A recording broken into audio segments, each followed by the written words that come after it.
자, 이제부터 토론 시작해 볼 건데 오늘은 주제가 어떤 거죠? 사용제도입니다. 사용제도에 찬성하는 팀이 다나 입장 1팀이고요. 사용제도에 반대하는 팀이 산이 입장 2팀이다. 우리 순서는 입장 1팀부터 시작하도록 하죠. 그러니까 다나가 지금 2분 시작해주면 되겠습니다. 자, 단어 적을 준비 되셨나요? 네, 시작해주세요. 안녕하세요. 사용제도 시행을 찬성하는 입장 1입니다. 눈에는 눈, 이에는 이라는 속담 혹시 들어보셨습니까? 이 속담이 말하는 것처럼 살인을 한 사람을 사형시키는 것은 공정하고 정당한 일입니다. 흉악 범죄를 저지른 사람은 당연히 그 행위에 대한 처벌을 받아야 합니다. 한 사람에게 나에게 가장 필요한 것이 무엇인지 물어본다면 많은 이들은 돈, 휴대폰 등 자신이 가장 소중하게 여기는 것을 대답할 것입니다. 하지만 나에게 가장 필요한 것은 안전, 즉 목숨입니다. 그러나 흉악범죄는 한 사람의 삶과 인생을 앗아가는 행위입니다. 특히 흉악범죄자들은 보통 한 번만 저지르지 않고 오히려 여러 번 저지릅니다. 한 사람의 목숨으로도 모자라 여러 사람의 한 번뿐의 인생을 빼앗아 시민들과 국민들에게 두려움과 공포감을 나누어주면 그 사람이 다른 사람의 기본권을 침해한 만큼 그 사람도 형벌을 받아야 하는 것입니다. 그렇다면 지금부터 이 주제에 대한 저의 3가지 주장을 내놓아보겠습니다. 첫째, 피해자가 사회된 이름을 존재하는 것이 아니기 때문입니다. 흉악범죄의 피해자들은 보통 살인된 사람들만 존재할 것이라고 생각하고 합니다. 하지만 이건 사실이 아닙니다. 물론 신체적 피해는 살인된 사람만 받을 수 있습니다. 하지만 정서적 피해는 회사 동료, 친한 동창, 주변 이웃, 그리고 무엇보다 가족과 같은 사람들은 엄청난 양의 심리적 피해를 마주하게 되고 심지어 주변 지역에 거주하는 사람들까지 살인의 공포를 느끼게 할 수 있습니다. 실제 살인으로는 유 모 씨가 21명을 죽인 살인인데요. 그 피해자들에게는 한 명당 5명에서 6명의 가족이 딸려 있어 결국 유 모 씨가 해친 것은 단지 21명이 아닌 그 가족 모두를 폐인으로 만든 것입니다. 교도소 안에서 그 사형수들이 숙지한다고 피해자들이 살아오는 것도 아니고 오히려 그들이 살아있는 한 그 피해자 가족들의 원한과 증오는 멈추지 않습니다. 범죄에 희생된 피해자나 피해자 가족들은 분명 우리 사회가 위로해주고 안아줘야 하는 것은 너무나도 당연한 일인데 언젠가부터 우리 사회는 피해자나 피해자 가족보다 가해자의 인권이 우선시되는 듯하며 그 사이 피해자나 피해자 가족들은 이중의 고통을 받고 있습니다. 그렇다면 가해자의 인권을 존중하여 사형을 폐지하는 자 입장에서는 피해자 및 피해자 가족의 인권은 어떻게 보장되는 것이냐고 물을 수 있습니다. 최근 서 모 씨의 살해당한 30대 부인의 남편은 피해자가 꼭 고통스럽게 죽었으면 좋겠고 자신의 가족들을 포함한 많은 사람들에게 고통을 준다면서 꼭 고통스럽게 죽으라고 말을 밝힌 적이 있습니다. 또한 마지막으로 어떤 사람들은 범죄자에게도 인권이 있다고 합니다. 그럼 아내가 죽은 나는 엄마가 사라진 유치원 다니는 우리 딸의 인권은 도대체 어디 있는가? 그런 엄마에게 얻어맞고 죽은 우리 아내는 뭔가? 나라는 어떻게 사람을 죽인 사람만 인권이 있는가? 라고 말한 적이 있습니다. 이것을 보면 피해자를 살해한 흉악범죄의 주인공이 가해자는 사형이 되는 것을 마땅하다고 생각합니다. 아직 안 끝났어요? 네. 둘째, 법적 근거에 따르면 사형제도는 확실히 효과가 있다는 것입니다. 형벌의 문점에는 응보와 위하라는 효과가 있습니다. 응보는 범죄에 대해 동등한 고통을 준다는 뜻이고 위하는 이를 경고한다는 뜻으로 이해하면 되는 것입니다. 이처럼 사형제도는 충분한 범죄 효과가 있습니다. 범죄 예방 효과가 있습니다. 네. 싱가포르에 따르면 마약 관련 범죄에 대하여 강력한 사형 집행 정책을 실시한 후 싱가포르는 세계적인 마약 청정국 1위가 되었습니다. 1981년 텍사스 휴스턴에서는 107명의 살인 사건이 발생하여 살인율이 가장 높았습니다. 이에 텍사스는 1982년에 사형 집행을 부활했습니다. 휴스턴 해리스 카운티는 다른 어떠한 도시나 주보다 많은 살인범을 사형 집행한 이래 살인 범죄가 격감하여 1981년에 107건이던 살인사건이 1996년에 261건에 이르러 63%나 감소했습니다. 사형제가 비인도적이라고 말하지 하지만 이는 참으로 극악무도한 범죄를 저지른 자에게나 선고되는 극히 예외적인 형벌이라는 점을 잊지 말아야 한다는 것입니다. 사형 제도가 국민의 뜻에 어긋나거나 헌법 정신에 위배된다면 그 정도는 절차를 거쳐 폐지하면 되는 것입니다. 그러면 당연히 집행할 필요도 없어지게 되는 것입니다. 그러나 헌법재판소 판결에서도 사형제도는 범죄 예방의 효과 및 사회 정의를 위한 정당성 측면에서 미혼이 아니라는 판결이 나왔듯이 법이 살아있으므로 국가는 당연히 법을 집행해야 합니다. 법을 그대로 두고 집행하지 않는 것 또한 국가의 직무이기에 해당됩니다. 따라서 사형제도는 허가되어야 한다는 주장입니다. 셋째, 사회비용의 절약 효과가 일어나기 때문입니다. 2009년을 기준으로 현재 사형수는 약 60여 명으로 추정되고 있습니다. 그들에게 들어가는 연간 예산은 법무부는 약 1억 원으로 추산하였고 사형수 한 명에게 들어가는 예산은 2009년 기준으로 연간 약 160만 원이지만 식비뿐만 아닌 의료비, 연료비, 수용비, 티복비 등등 여러 가지로 지출됩니다. 하지만 방금 말한 것에는 교정, 시설, 건설과 교도관 급여 등의 비용이 포함되지 않아 실제 사형수 한 명을 위해 져야 하는 국민의 부담은 이보다 더 크다고 볼 수 있습니다. 한마디로 사형수들이 계속 늘어남에 따라 국민들이 지어야 하는 부담은 점점 더 커지는 것입니다.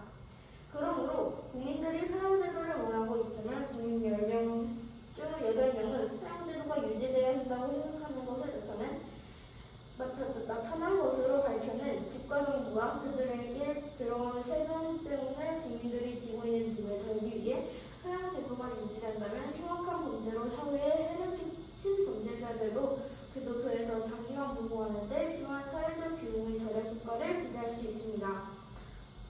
그리고 그 절약된 비용으로 우리 국민들의 편의시설, 국민들의 의료기관, 국민들의 공공기관 등 우리나라를 위해 투자하는 상황이 일어나면 현재보다 더 발전할 대한민국이 기대될 수 있기 때문입니다. 우리나라의 세금을 가국사회에 투자하는 것이 아니라 나라 성장 과정에 투자하게 된다면 훨씬 더 안정성 있는 나라가 될 가능성이 높아지기 때문입니다. 지금까지 사형제도에 대한 저의 의견을 설명해보았습니다. 저는 사형제도가 피해자가 살해된 이래만 존재하지 않기 때문이고 법적 근거에 따르면 사형제도는 확실히 효과가 있고 사회적 비용 절약 효과가 있기 때문에 우리나라와 국민들을 위해서 사형제도가 우리나라에서 꼭 시행되어야 한다는 주장을 하고 있습니다. 사형제도를 우리나라에 들여보내고 허용하면 큰 변화와 흉악범죄 같은 인간의 힘과 국가의 힘으로 되돌릴 수 없는 형상들을 조금이나마 줄일 줄 예상을 하고 있습니다. 왜냐하면 범죄자들도 이 범죄를 저질렀을 때 자기 인생도 더 이상 끝날 것을 예상하니 많은 범죄를 저지르지 않을 것 같기 때문입니다. 어떤 사람들은 한 사람이 한 행동 가지고 사람을 죽이는 것은 인간으로서 한 행동을 아니라고 하지만 저는 우리나라 국민이 같은 나라의 국민을 죽이는 것이 더 후진국 같은 창피함을 선보이는 것 같다고 생각합니다. 이상입니다. 네, 좋습니다. 엄청난评论이었습니다. 뭐 이거에 대해서 얘기를 할 거는 조금 이따가 토론 다 끝나고 얘기를 하도록 할게요. 그 다음에 산이. 네, 저는 입장 2팀입니다. 저는 입장 1팀이 말씀한 거에 반대로 저는 사형제도가 폐지되어야 된다고 말하고 있습니다. 이제부터 저의 의견을 말하도록 하겠습니다. 첫 번째, 생명권 자체가 본질적인 권리입니다. 인간은 태어나는 것부터 생명을 죽이고 지킬 권리가 있습니다. 두 번째, 오판의 가능성이 있습니다. 근거, 현재 과학기술이 발전해서 오판의 가능성이 줄었지만 과거에 화성 연쇄살인 사건의 범인의 오판이 있었습니다. 만약 스위스의 실제 범인이 아닌 사람을 살인시키면 그 사람이 얼마나 억울할 것입니까? 그래서 재판 결과가 100%라는 보장이 없습니다. 세 번째, 범죄를 예방하거나 약제하는 효과가 없습니다. 사용을 하면 범죄자가 두려워하겠지만 범죄제를 더 치밀하고 계획적으로 던질 수 있습니다. 그래서 범죄를 완벽하게 예방할 수 없습니다. 그리고 네 번째, 사형 집행은 또 다른 사람입니다. 형벌을 집행한 사람이 다른 사람의 생명을 판단한다면 그것도 또 다른 살인입니다. 다섯 번째, 우리나라는 사실상 사형제도 폐지 국가입니다. 사형제도는 1927년 12월 30일 날 마지막 사형을 했는데요. 그 이후 23년 동안 판사가 사형 집행을 하지 않았기에 폐지 국가라고 할 수 있습니다. 인간으로서 그리고 사법제도의 본질적인 한계가 있다는 걸 인식할 수가 필요가 있습니다. 오판의 가능성, 즉 오판에 준하는 형벌을 주어야 됩니다. 마지막으로 헌법재판소의 결정례를 이용하자면 사형제도는 반성의 기회를 연구와 차감함으로써 인간이 누리는 최소한의 도덕적 자원을 박탈한다고 해왔습니다. 그래서 저는 사형제도를 반대합니다. 감사합니다. 네, 감사합니다. 잠시만요. 도덕적 절탈 개선될 여지를. 네, 좋습니다. 단하는 총 3가지 근거가 나왔고요. 선의 같은 경우는 7가지 정도를 얘기를 했는데요. 마지막에 7개라고 치면은 단하는 다 받아 적었나요? 네, 좋습니다. 산이도 3개 다 받아 적었나요? 아니, 이것 좀 많이 빨라졌는데 잘 못 적었어요. 첫째는 이제 단하가 그 첫째는 무슨 피해인지 정확하게 모르겠는데 아마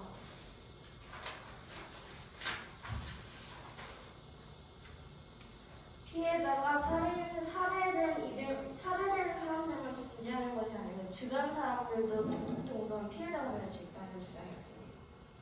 살해된 사람뿐만 아니라 다른 사람들도 피해가 될 수 있다. 이렇게 있었고요.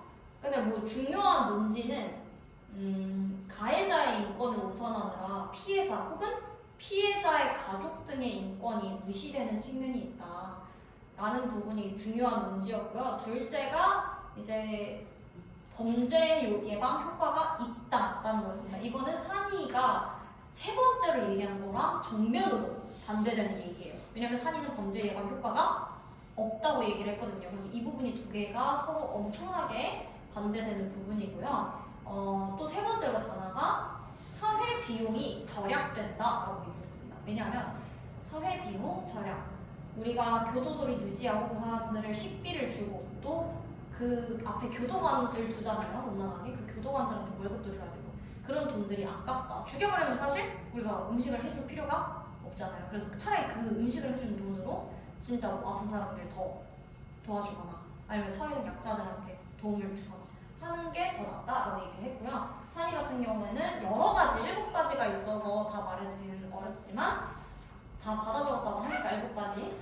근데 마지막 걸로 싶다는데. 마지막 걸 못 들었어요? 네. 7번째는 헌법재판소에서 결정한 바가 있는데요. 그 헌법재판소에서 이 사형제도라고 하는 도덕적 자유를 없애는 것이라고 해석을 한 거죠. 왜냐하면 사람이 악행을 저질렀어도 개선될 여지가 있는데 사형이라는 건 삶을 끝내는 거니까 삶을 끝낼 때까지 가야 되는 거잖아. 가야 이 사람이 정말 착해질 수 있는지 알 수 있는데 그 자유를 없애는 거니까 인간적이지 않다라고 헌법재판소가 결정한 게 있다. 근데 제가 한 가지 말할 게 있는데 6번이랑 7번 그냥 예를 들어서 네, 그래서 진짜로 제가 말하는 그거는 아니에요. 그러니까 제가 1번, 한 5번째. 5번째까지가 있는데 내 생각에는 6째, 7째는 그 둘째 오판의 가능성과 연결을 시켜주면 될 것 같아요. 그러니까 사법적인 거랑 관련된 거니까. 그러니까 근데 단하도 사법적으로 얘기를 했었죠 아까. 그래서 오늘 좀 쟁점은 크게 2가지가 있거든요. 첫 번째, 과연 이게 법적으로 분명 아까 단하도 헌법에 근거해서 이게 전혀 문제가 없다라고 얘기를 한 부분이 있었고요. 근데 산이는 반대로 헌법에서 이게 문제가 있다라고 얘기를 했었고요. 이게 첫 번째 갈리는 부분이에요. 헌법에서 이걸 어떻게 볼 건지. 그리고 2번째가 이게 진짜 범죄 예방 효과가 있느냐. 산이는 없다고 했잖아. 근데 단하 있다고 했단 말이야. 그래서 요거 2개를 좀 중심으로 둘이서 싸우면 좀 의미 있는 토론이 되지 않을까 싶어요. 나머지도 사실 되게 오늘 의미 있는 근거 너무 많이 나와서 역시 3% 최고네요. 한번 해보도록 합시다. 좀 생각을 정리할 시간을 드릴까요? 30초 정도 드릴게요. 어떤 것부터 공격하면 좋을지 생각을 정리해보면 좋을 것 같습니다.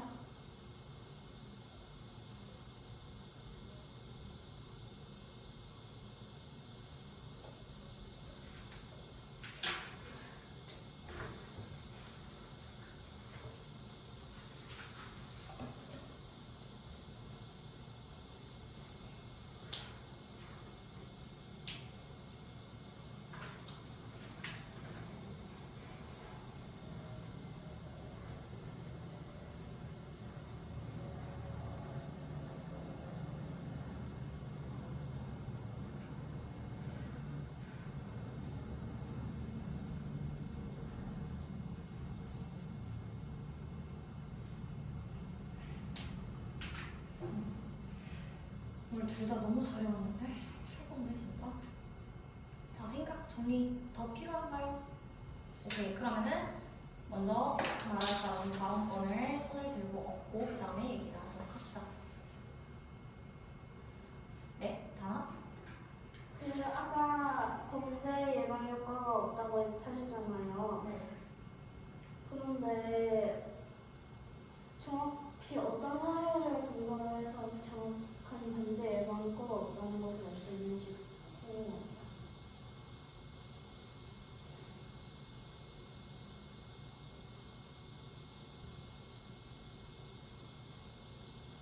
네. 과거에 화성 연쇄 살인 사건을 기억하시나요? 네? 화성 연쇄 살인 사건 혹시 아시나요? 화성 연쇄 살인 사건. 아니요. 화성 연쇄 살인 사건은 어떤 한 사람이 21명을 죽인 그런 사건이었는데요. 근데 그 지금 과거가 별로 몇 년 지나지 않은 건데요. 그래서 하지만 지금 현대 과학 기술이 발달해가지고 오판의 가능성이 줄었잖아요. 그리고 범인의 밝힐 가능성도 좀 더 높아지고요. 근데 하지만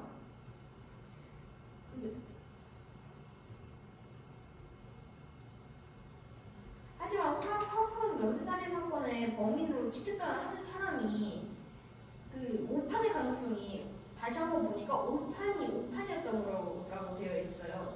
그러므로 그 화성 연쇄살인 사건을 바탕으로 지금 그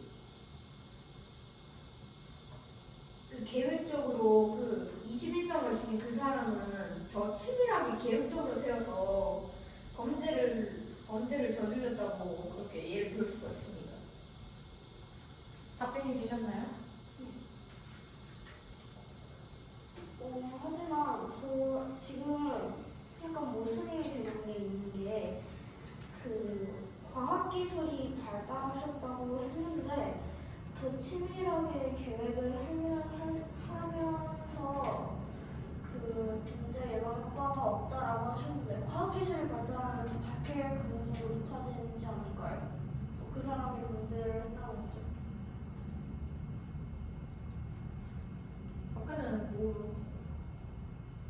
아까 전에 네. 말한 거 다시 한 번 말해줄 수 있을까요? 그 과학기술이 발달하셨다고 했는데 그러면은 치밀한 계획을 세워도 밝힐 가능성이 더 높아지지 않나요?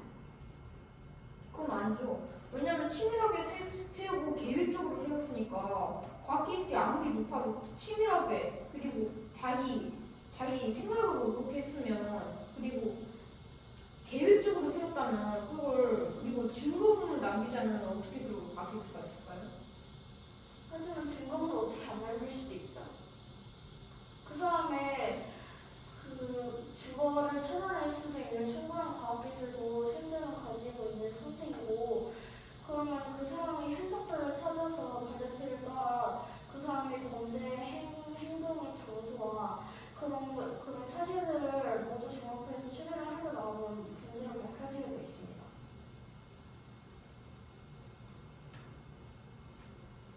즉, 세상의 완벽 범죄는 어떤 것이죠?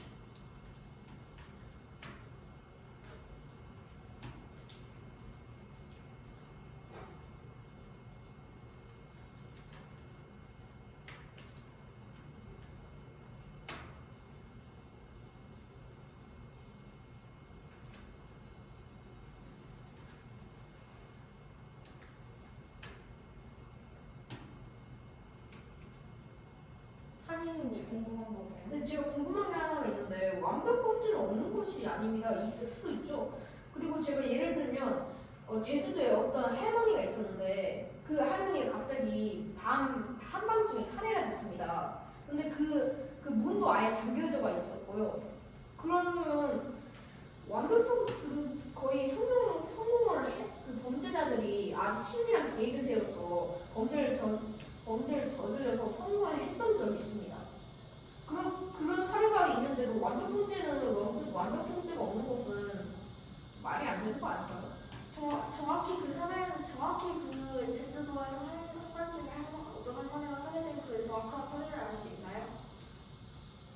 네, 그 제주도에서 있는 사건인데 일단 그 할머니의 별명은 그 머니 할머니라고 하는데요. 그 머니 할머니는 돈이 넘쳐나는데 맨날 돈을 아끼려고 더 치밀하게 그렇게 하고 만약 범죄자들이 여기로 올 수 있어가지고 더 치밀하게 돈을 숨겨놓는다고 해요. 그런데도 어떤 범인의 추측을 들어서 범인 3명이 있다고 정찰해서 추측하는데 그 범인 3명과 그리고 더 있을 수도 있는데 그 사람들이 창문을 열고 들어 목을 쫄라 죽였다고 되었어요. 그 사람들이 창문을 열고 목을 조여서 죽였다는 사실과 그 3명의 범죄자들로 예상된다는 것이 그 사람들의 흔적을 찾아서 거기까지 밝혀낸 것 아닙니까? 그럼 무슨 완벽범죄라고 할 수 없습니다. 완벽범죄라는 뜻은 아무 흔적도 남기지 못한 채 여러 시간 한 몇십 년이 지난 그 상태에서도 아무것도 해결하지 못한 채 그 범죄를 말하는 겁니다. 자, 사형제도가 효과가 있는지 없는지예요. 완벽 범죄가 있는지 없는지가 아니라 사형제도가 효과가 있는지 없는지를 다시 한번 돌아가서 얘기해 주실 수 있으실까요?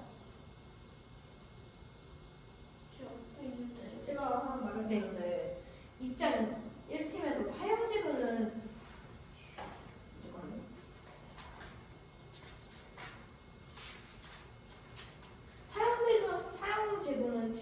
사형제도를 하면 범죄를 예방하는 효과가 있다고 했잖아요. 네. 네. 근데 왜 그러면 어떻게 사형제도를 시켜가지고 범죄 효과가 왜 어떻게 없어졌는지 그 사례를 알고 싶어요. 우리나라의 경우는 아니지만 예전에 그 1980년대쯤에 텍사스 휴스턴에서 아까 인터넷에서 언급을 했던 적이 있는데요. 텍사스 휴스턴에서 700명의 살인 사건이 발생해서 사형제가 높았던 적이 있는데 이 사건을 비롯해서 텍사스는 사형 집행을 1982년도 즉 1년 후에 다시 그리기 시작을 했어요. 그랬더니 1996년 즉 약 15년이 지난 뒤에는 살인사건이 261번밖에 없어서 63%나 감소했습니다. 그러면은 그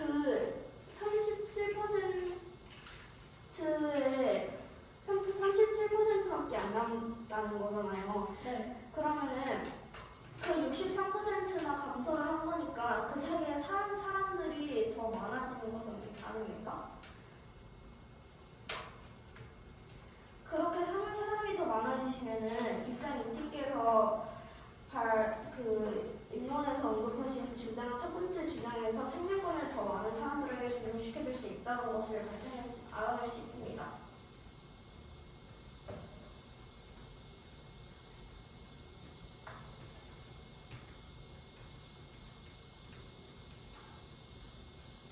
그러니까 오히려 사형제도를 도입해야 상위가 언급한 생명권을 존중하는 게 더 잘 지켜질 수 있다 이런 얘기를 하시는 거죠? 네. 네.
네.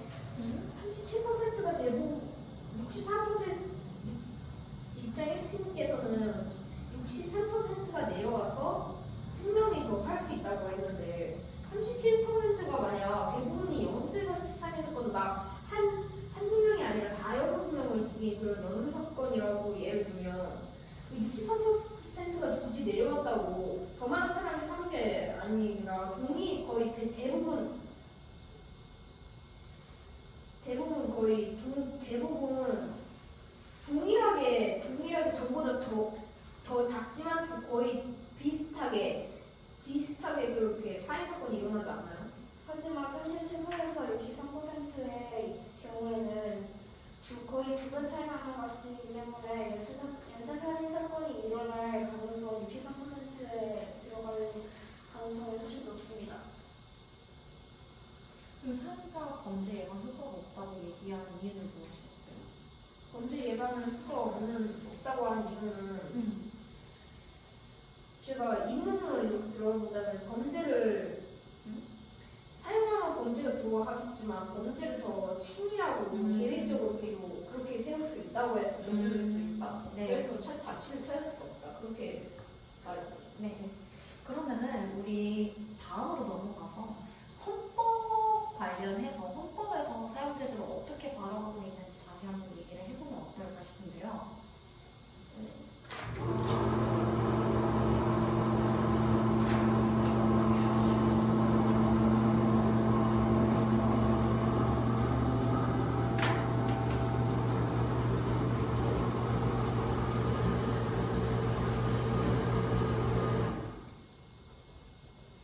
저는 네. 정확히 헌법에 대해서 얘기하는 건 없고 법적 근거에 네. 한국용어로 주장을 시작했고요.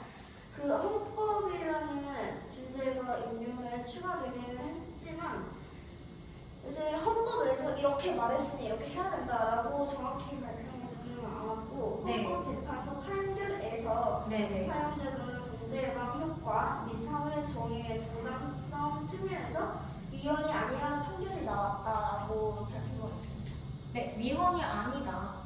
왜냐면 충분히 정당성이 있기 때문이다. 네, 제가 아까 전에 네. 입장 1팀께서 그 사형제도가 헌법재판소에서 사형제도가 필요 있다고 판결을 내렸다고 했잖아요. 위헌이 아니라. 네. 그런데 지금 제가 아까 전에 말한 화성 연쇄사 살인 사건의 범인이 최근 잡혔다고 해요. 진짜 범인이? 네. 음. 진짜 범인이 잡혀서 지금 제가 그람스티자이라는 안산시에서 할 때 3, 4학년 때 그때쯤에 잡혔다고 해요. 그런데 그 사람들이 연쇄 살인 사건 21명에 가까운 사람을 죽였는데 판사는 왜 사형 판결을 내리지 않고 왜 감옥에 있으라고 해요? 했을까요? 네.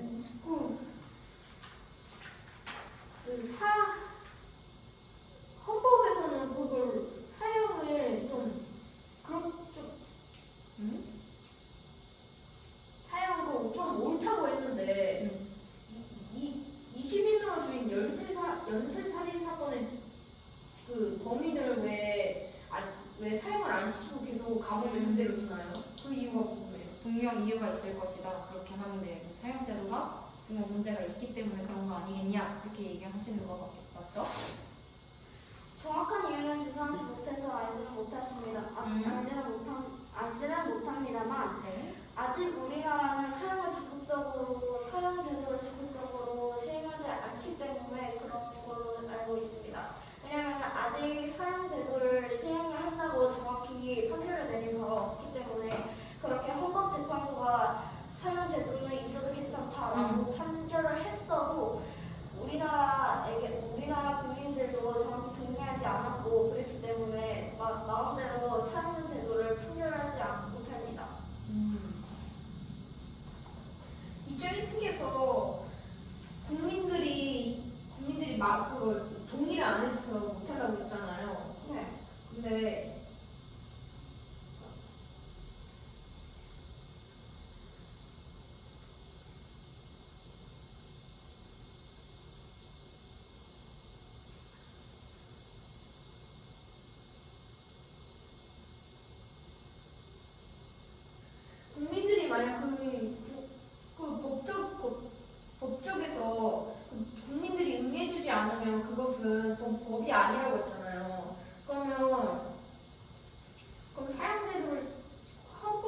정부가 찬성을 해도 국민들이 좀 동의를 안 한다고 하면 그 사형 집행 우리나라는 사형 집행의 폐지 국가라고 할 수가 있는 것 같은데 그 정도까지는 이게 네, 하겠습니다. 국민들은 사용자들에 찬성을 합니다. 왜 찬성을 하는가요? KBS에서 그 국민 투표를 언제 해본 적이 있다고 하는데요. 일부 사람들에서는 사용제도를 원하고 있으면 국민 10명 중 8명이 찬성했는데 아직 그게 정치적으로 이런 경제적으로 이루어지지 않았기 때문에 우리나라는 사용제도를 적극적으로 실행하지 않고 있는 것입니다. 제가 시간을 보고 있었는데 30분이 지났어요. 그래서 30분이 지났어.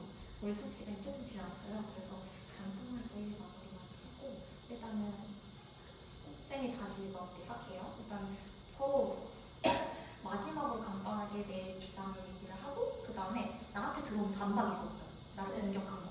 그거에 대해서 마지막으로 그게 아니다 하고 재반박을 하는 거를 지금 조금 정리를 한 다음에 마지막으로 정리하고 일단 끝을 낼게요. 네, 조금 시간 드릴게요.